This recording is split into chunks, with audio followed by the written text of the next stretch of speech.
ವಿಧಾನಸೌಧ ಈಗ ಬದಲಾವಣೆ ಏನಾದರೂ ತರಬೇಕು ಅಂತ ಹೇಳಿದ್ರೆ ಅದಕ್ಕೇನಾದರೂ ಮಾರ್ಗಸೂಚಿ ಇದೆ? ನೀವು ಹೇಳಿದ್ರೆ ಲಿಫ್ಟ್ ಹಾಕ್ಸಿದ್ರು, ಆಮೇಲೆ ಹಾಲ್ಗಳನ್ನು ಮಾಡಿದ್ರು, ಬದಲಾವಣೆ. ಭಾಳಷ್ಟು ಇತ್ತೀಚೆಗೆ DPR ಬಂದಮೇಲೆ ಅಲ್ಲ ನಮ್ಮ ಬ್ಯಾಂಕ್ವೆಟ್ ಹಾಲ್ ಏನಿದೆ ಭಾಳಷ್ಟು ಸುಧಾರಣೆಗಳಾಗಿದೆ. ಆಮೇಲೆ ಅದಕ್ಕೇನೋ ಪ್ರೊಸೀಜರ್ಸ್ ಇದೆ ಅಂದರೆ? ಹೌದು, ಅದು DPR ಕಂಟ್ರೋಲ್ ಫುಲ್ ವಿಧಾನಸೌಧ ಬಂದು department of public administration reforms. ಅದು ಸಾಗರ, ಅದು ಎಕ್ಸಿಕ್ಯೂಟಿವ್ ಬೇರೆ, ಪೊಲಿಟಿಕಲ್ ಬೇರೆ, ಅಡ್ಮಿನಿಸ್ಟ್ರೇಷನ್ ಬೇರೆ, ಅದು ಭಾಳ ದೊಡ್ಡ ಸಾಗರ. ಅದಕ್ಕೊಂದು IAS ಆಫೀಸರ್ ಸತ್ಯವತಿ ಅಂತ. ಆಕೆ ಮುಖ್ಯಮಂತ್ರಿಗಳ ಆಜ್ಞೆ ಮೇರೆಗೆ ಇತ್ತೀಚೆಗೆ 8-9 ಲಕ್ಷ ಕೊಡಬೇಕಾಯ್ತು. ನಾವು ಕೆಳಗಡೆ ನಾವು ಏನು ಬ್ಯಾಂಕ್ವೆಟ್ ಹಾಲಲ್ಲಿ ಏನನ್ನ ಸಾಮಗ್ರಿ ತರಿಸಿ ಹೊಸ ಸ್ಟೇಜ್ ಎಲ್ಲ ಮಾಡಬೇಕಾದ್ರೆ ಪ್ರತಿ ಕಾರ್ಯಕ್ರಮಕ್ಕೆ 10-20, including electronic system, board system ಇರ್ತಾವಲ್ಲ, ಅದಕ್ಕೆ ಕಡಿಮೆ ಮಾಡಿದ್ರು. ಅದು ಹೋಯ್ತು. ಈಗ ಇದೊಂದು ಹೊಸತ್ತಂತ. ಆ ರೀತಿ ಬೇರೆ ಬೇರೆ ಮುಖ್ಯಮಂತ್ರಿಗಳ ಕೊಠಡಿ ಭಾಳ ಭವ್ಯವಾಗಿ ಮಾಡಿದ್ದಾರೆ, ತುಂಬ ಚೆನ್ನಾಗಿ ಮಾಡಿದ್ದಾರೆ. ಅಂದರೆ ರಿನೋವೇಷನ್ ಸಾಕಷ್ಟು ವರ್ಷಗಳ ಹಿಂದೆ ಆಗಿರಲಿಲ್ಲ. ಆ ರೀತಿಯಲ್ಲಿ ರಿನೋವೇಷನ್ ಇಸ್ ಅ ಪಾರ್ಟ್ ಆಗ್ತಾ ಇರ್ತದೆ. ಬಟ್ ಎಲ್ಲೂ ಹೊಡೆದಿಲ್ಲ, ಎಲ್ಲೂ ಹೊಡೆದಿಲ್ಲ. ಅದು ಇಂಪಾರ್ಟೆಂಟ್. ಮತ್ತು ಲಿಫ್ಟಿಗೆ ಹೆಂಗೆ ಜಾಗ ಮಾಡಿದ್ರು? ಅದು ಮೊದಲು ಅದೀಗ ಅದಾಗಿದ್ದು, ಅದು 60ರಲ್ಲಿ ಮುಖ್ಯಮಂತ್ರಿಗಳಿಗೆ ಮಾಡಿಕೊಂಡು ಮಾಡಿದ್ರು. ಅಷ್ಟಾದ್ಮೇಲೆ ಹಲವಾರು ಹಿಂದೆ ಸರ್ಕಾರ ಇದ್ದಾಗ ಆಗಿರುತ್ತೋ, ಆಮೇಲೆ ಈ ಥರ ಇವಾಗ. ಬಟ್ ವಿಶೇಷವಾಗಿ ನಮ್ಮ ಸ್ಪೀಕರ್ ಬಂದ ಮೇಲೆ ಆ ಬ್ಯೂಟಿಫಿಕೇಶನ್ ಆಫ್ ವಿಧಾನಸೌಧ ಅಡಿಯಲ್ಲೇ ಅವ್ರು ಇತ್ತೀಚೆಗೆ ಏನು ಹೇಳ್ತಾರೆ, ಮೇ 24ನೇ ತಾರೀಕು ಆ ಕಾರ್ಯಕ್ರಮ ಅದಕ್ಕೆ ಅನಾವರಣ ಆಗ್ತಾ ಇದೆ. ಇದು ಪರಿಕಲ್ಪನೆ ಮಾನ್ಯ ನಮ್ಮ ಸ್ಪೀಕರ್ ಸಾಹೇಬ್ರದ್ದು.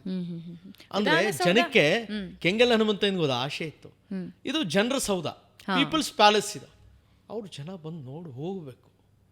ಬಟ್ ಲಿಮಿಟೇಷನ್ ಅಲ್ಲ, ಆ ಒಂದು ಕನಸು ನೆನಸಾಗುತ್ತೆ, but with rules and regulations. ಇವಾಗ ಯಾರಾದರೂ ವಿಧಾನಸೌಧ ನೋಡಬೇಕು ಅಂತ ಹೇಳಿದ್ರೆ ಆವತ್ತು ರಜೆ ದಿನ ಪೋರ್ಟಲ್ ಇದೆ, ಪೋರ್ಟಲಲ್ಲಿ ಎಂಟ್ರಿ ಆಗಬೇಕು, ಲಾಗಿನ್ ಆಗಬೇಕು, ರಿಜಿಸ್ಟರ್ಡ್ ಮಾಡಬೇಕು, ರಿಜಿಸ್ಟರ್ಡ್ ಇರ್ತದೆ, ದುಡ್ಡು ಕಟ್ಟೋತಕ್ಕಂಥದ್ದು ಇದ್ದದೆ. ಆ ದುಡ್ಡು ಕಟ್ಟ ಮೇಲೆ 40 ಅಥವಾ 30 ಜನ 25 ಜನ ಆದಮೇಲೆ ಅವ್ರಿಗೊಂದು ಗೈಡ್ ಕೊಡ್ತಾರೆ, ಟೂರಿಸಂ ಡಿಪಾರ್ಟ್ಮೆಂಟ್. ಬಟ್ ನಾನು ಐ ಆಮ್ ಇನ್ ಶಾಸಕಾಂಗ, I am not in the government system. So ಯಾರಾದರೂ ಸ್ಪೆಷಲ್ ಗೆಸ್ಟ್ ಅಂತ ನಮ್ಮ ರಾಜ್ಯಕ್ಕೆ ಯಾರಾದರೂ ಸ್ಪೆಷಲ್ ಗೆಸ್ಟ್ ಬಂದರೆ ಸರ್ ಹೋಗಿ ಆ ವಿಧಾನಸೌಧದ ಪ್ರತಿ ಕಲ್ಲು, ಪ್ರತಿ ಕಂಬ, ಎಲ್ಲದರ ಬಗ್ಗೆ ವಿವರಣೆಯನ್ನ ಹೊರ ದೇಶದಿಂದ, ಹೊರ ರಾಜ್ಯದಿಂದ ಬಂದಿರುವ ಅತಿಥಿಗಳಿಗೆ ಸ್ಪೆಷಲಿ ಅವರು ಮಾರ್ಗದರ್ಶಕರಾಗಿ ಕೆಲಸ ಮಾಡ್ತಾ ಇದ್ದಾರೆ. ಅದೊಂದು ಕಮಿಟಿ ಸಿಸ್ಟಮ್ ಇದೆ. ಅವ್ರು ಕರ್ಕೊಂಡು ಹೋಗಿ ಆ ಗೆಸ್ಟ್ಗಳು, ಎಲೈಟ್ ಗೆಸ್ಟ್ಗಳು ಯಾರು ಬರ್ತಾರಲ್ಲ ಅವರಿಗೆ ಪ್ರತಿಯೊಂದು ಕೂಡ ಎಕ್ಸ್ಪ್ಲೇನ್ ಮಾಡ್ತಾರೆ. 25 ವರ್ಷದಿಂದ ಅಲ್ಲಿನ ರಾಜಕೀಯನೂ ಬಹಳಷ್ಟು ನೋಡಿರ್ತಾರೆ, ಅಲ್ಲಿನ ಪರಿಚಯನೂ ಇರುತ್ತೆ. ಸರಿ, ಒಂದು ಕ್ವಿಕ್ ಕ್ವೆಶನ್ ಇದೆ, ಆದರೆ ಅದಕ್ಕೂ ಮುಂಚೆ ಕೇಳ್ಬಿಡ್ತೀನಿ, ವಿಧಾನಸೌಧದ ಮೇಂಟೆನೆನ್ಸ್ ಹೆಂಗೆ sir? Huge property, maintenance separate ಆಗಿರತಕ್ಕಂತ ಕ್ಲೀನಿಂಗ್ ಟೀಮ್ ಇದೆ, ಕೆಲಸಗಾರರು ಅದಕ್ಕೆ DPR ಕಂಟ್ರೋಲ್ ಅಲ್ಲಿ ಬರ್ತಾರೆ. ಅಲ್ಲ, ಎಷ್ಟು ವರ್ಷಕ್ಕೊಂದ್ಸಲ ದಿನನಿತ್ಯ ನಡೀತಾ ಇರ್ತದೆ ಆ ಕ್ಲೀನಿಂಗ್ ಬೇರೆ, ಈ ಕಲ್ಲುಗಳ ಸ್ವಚ್ಛತೆ ಆಗಿರ್ಲಿ, 1 ವರ್ಷಕ್ಕೆ ನಡೆಯುತ್ತೆ. ಪೇಂಟಿಂಗ್ 1 ವರ್ಷಕ್ಕೆ ನಡೀತಾ ಇರ್ತದೆ. 1 ವರ್ಷಕ್ಕಂದ್ರೆ 3 ತಿಂಗಳಾಗುತ್ತೆ ಇಡೀ ವಿಧಾನಸೌಧ ಪೇಂಟ್ ಮಾಡ್ಲಿಕ್ಕೆ, ವಾಶ್ ಮಾಡೋದಕ್ಕೆ ಕೊಟ್ಟಿರ್ತಾರೆ. ಮೇಂಟೆನೆನ್ಸ್, ಎಲೆಕ್ಟ್ರಿಕಲ್ ಮೇಂಟೆನೆನ್ಸ್, ಇವೆಲ್ಲ ಮೇಂಟೆನೆನ್ಸ್ ಸುಮಾರು 5 crores ಮೇಲಿದೆ 1 ವರ್ಷಕ್ಕೆ. 1 ವರ್ಷಕ್ಕೆ ವಿಧಾನಸೌಧದ ಕನ್ಸ್ಟ್ರಕ್ಷನ್ ಅರೌಂಡ್ 2 ಕೋಟಿ, ಅಂದ್ರೆ 1.8 ಕೋಟಿ ಆಗಿತ್ತು. ಈಗ ಅದರ ಮೇಂಟೆನೆನ್ಸ್ ಖರ್ಚು 5 ಕೋಟಿ. ಅಫ್ಕೋರ್ಸ್ ಬೇರೆ ಬೇರೆ ಆಯಾಮಗಳಲ್ಲಿ ಹೇಳ್ತಾರೆ, ಜಸ್ಟ್ ಫಾರ್ ದ ಇದು ಹೇಳ್ತಾ ಇದ್ದೀನಿ. ಸರ್, 25 ವರ್ಷದ ಸುದೀರ್ಘ ರಾಜಕಾರಣನೂ ನೀವು ನೋಡಿರ್ತೀರಿ. ಹಿಂದೆ ಮನೆಯಲ್ಲಿ ಏನಾಗುತ್ತೆ, ಮುಂದೆ ಮನೆಯಲ್ಲಿ ಏನಾಗುತ್ತೆ, ಒಳ ರಾಜಕೀಯ, ಹೊರ ರಾಜಕೀಯ, ಹೆಂಗೆ ನೋಡ್ತೀರಿ 2.5 ದಶಕದ ರಾಜಕೀಯ ಬದಲಾವಣೆಯನ್ನ? ಇವತ್ತಂತೂ ಪೊಲಿಟಿಕಲಿ ಕೆಂಗಲ್ ಹನುಮಂತಯ್ಯ ಅವರ ಎಕ್ಸಾಂಪಲ್ ಅನ್ನ ನೀವು ಕೊಡುವಾಗ ನನಗೆ ಅದೇ ತಲೆಯಲ್ಲಿ ಓಡ್ತಾ ಇತ್ತು, ಕೇಳಬೇಕು ಅಂತ. ಆರೋಪ ಬಂತು, ಪದತ್ಯಾಗ ಆಯಿತು. ಇವತ್ತು ಆರೋಪ ಬಂದ್ರೆ ಹಿಂಗೆ ಅನ್ಕೊಂಡು ಮುಂದಕ್ಕೆ ಹೋಗ್ತಿರ್ತಾರೆ. ಇವತ್ತಿನ ಮೌಲ್ಯಗಳ ಆ ಥರ ಇಲ್ಲ. ಎರಡನೇದು ಜನರ ಸೇವೆ, ಆವತ್ತಿನ ಮೌಲ್ಯಗಳಲ್ಲಿ ಏನು ಅವ್ರಿಗೇನು ಒದಗಿಸ್ಬೇಕು ಆ ಕಮಿಟ್ಮೆಂಟ್ ಇತ್ತು. ಇವತ್ತು ಆ ಕಮಿಟ್ಮೆಂಟ್ ಎಲ್ಲ ಒಂದು ಕಡೆ ಕಡಿಮೆ ಆಗ್ತಾ ಇದೆ. ಮೂರನೇದು, ಬಟ್ ಹಾಗಂತಲ್ಲ, ಇತ್ತೀಚೆಗೆ ನಾನು ನಿಮಗೆ ಒಂದು ಹೊಸ ವಿಷಯ ಹೇಳಬೇಕು. ಅಸೆಂಬ್ಲಿಯಲ್ಲಿ ಸುಮಾರು 50% ಯುವಕರು ಬಂದಿದ್ದಾರೆ. 23 ವರ್ಷದ MLA, ಯಂಗ್ MLA.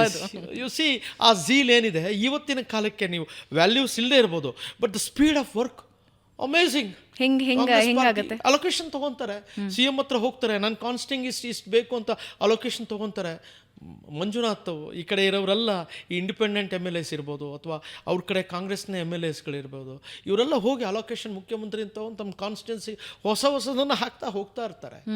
ಈಗ ಸಿಟಿ ಲಿಮಿಟ್ಸಲ್ಲೇ ನೀವು ದಿನೇಶ್ ಗುಂಡೂರಾವ್ ಕಾನ್ಸ್ಟಿಟ್ಯೂನ್ಸಿ ವಿಸಿಟ್ ಮಾಡಿ, ಅವ್ರವ್ರ ಪಾಕೆಟ್ಸ್ನ ವಿಸಿಟ್ ಮಾಡಿದ್ರೆ, ರಿಜ್ವಾನ್ ವಿಸಿಟ್ ಮಾಡಿ, ರಿಜ್ವಾನ್ ನಮ್ಮ ಶಿವಾಜಿನಗರ ಅಲೋಕೇಶನ್ ತಗೊಂತಾರೆ. ಅಂದರೆ ಕಾನ್ಸ್ಟಿಟ್ಯೂನ್ಸಿಗೆ ಹೆಚ್ಚು ಒತ್ತು ಕೊಟ್ಟು ಡೆವಲಪ್ಮೆಂಟ್ ಮಾಡತಕ್ಕಂಥದ್ದು ಆಗುತ್ತೆ. ಅಂದರೆ ಸ್ಪೀಡ್ ಆಫ್ ಡೆವಲಪ್ಮೆಂಟ್, ವ್ಯಾಲ್ಯೂಸ್ ಬಗ್ಗೆ ಮಾತಾಡೋಕ್ಕಾಗ, ಸ್ಪೀಡ್ ಆಫ್ ಡೆವಲಪ್ಮೆಂಟ್. ಅಂದರೆ ಯಂಗ್ಸ್ಟರ್ಸ್ ಹೆಚ್ಚು ಅಗ್ರೆಸಿವ್ ಆಗಿ ಕೆಲಸ ಮಾಡ್ತಾರೆ. Very much aggressive. ಆ ಕಾಲಕ್ಕೆ ನೀವು ಹೇಳ್ತಾರೆ they is to go with procedure, ಆ ಒಂದು ಮಾರಲ್ ವ್ಯಾಲ್ಯೂಸ್ ಇತ್ತು, ವ್ಯಾಲ್ಯೂ ಬೇಸ್ಡ್ ಇತ್ತು. ಈಗ ಅವೆಲ್ಲ ವ್ಯಾಲ್ಯೂಸ್ ಸ್ವಲ್ಪ ಕಮ್ಮಿ, ವ್ಯಾಲ್ಯೂಸ್ ಕಡಿಮೆ ಇದೆ ಅಷ್ಟೇ. But they do for the work. ನೀವು ಈಗ ನಮ್ಮ ಸ್ಪೀಕರ್ ಊಟ ಮಾಡೋದೇ ಇಲ್ಲ. ಜನರ ದರ್ಬಾರ್ ಬಂದಾಗ ಅವ್ರ ಆಫೀಸಲ್ಲಿ ಎಷ್ಟೋ ಜನ ಪ್ರತಿಯೊಬ್ಬರನ್ನ ಅಡ್ರೆಸ್ ಮಾಡಿ ಅವರ ಏನು ಅವರ ಸಮಸ್ಯೆಗಳನ್ನು ಕೇಳಿ, ಸಂಬಂಧಪಟ್ಟವ್ರು ಫೋನ್ ಮಾಡಿದ್ರೆ ಫೋನು, ಲೆಟ್ರ್ ಮಾಡಿದ್ರೆ letter.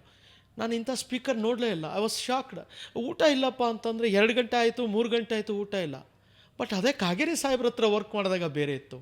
It was very disciplined. ಯಾರು ಬರಬೇಕು ಆ ಟೈಮಿಗೆ ಬರಬೇಕು, ಹೋಗಬೇಕು, ಆ ಥರ ಇತ್ತು. ಈಗ ನಾವು ಈಸ್ ಎನ್ MP. ಈ ಹಿಂದೆ ಸ್ಪೀಕರ್ ನೋಡಿದಾಗ, ಕೋಲಿವಾಡ್ ನೋಡಿದಾಗ ಬೇರೆ ಥರ ಇತ್ತು. ರಮೇಶ್ ಕುಮಾರ್ ಸಾಹೇಬರು ನೋಡಿದಾಗ ಅಯ್ಯೋ highly one of the best speaker which ever seen. ಆತನ ಮಾತಿನ ಶೈಲಿ, ಆತನ ರೆಫರೆನ್ಸಸ್. ಬಟ್ ಇತ್ತೀಚೆಗೆ ಬೇರೆ ಥರ ಆಗೋಯ್ತು. ಹೌದಲ್ಲದೆ ಹೇಳೋದು. ಹೀಗಾಗಿ ನಮ್ಮ ಮಾತಿನ ಚಕಮಕಿಯಲ್ಲಿ ಬೇರೆ ಥರ ಆಗ್ತದೆ ಅಷ್ಟೇ.